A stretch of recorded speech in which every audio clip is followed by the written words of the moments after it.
back to For the Defense. I'm David Oscar Marcus, and today I'll be speaking with Jane Weintraub, who represented Yahweh ben Yahweh back in the 1980s.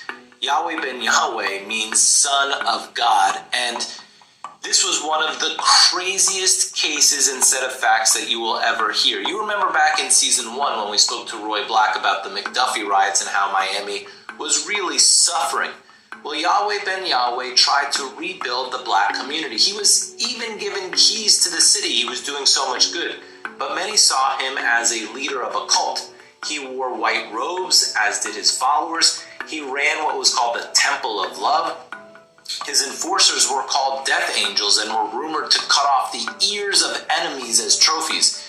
There were beheadings, there were fire bombings.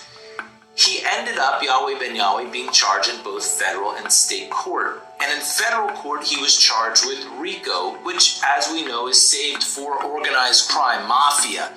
But they said that his religion was the enterprise here. Yahweh ben Yahweh was acquitted of most everything in federal court, but he was convicted of conspiracy and sentenced to 18 years. And although 18 years is a monster sentence, that was still seen as a loss for prosecutors because they didn't get convictions across the board, they didn't get life, and they were upset. So they brought a case in state court in Miami for first-degree murder seeking the death penalty. Enter firebrand young Jane Weintraub. She didn't represent him in federal court. She came in to represent Yahweh ben Yahweh in state court.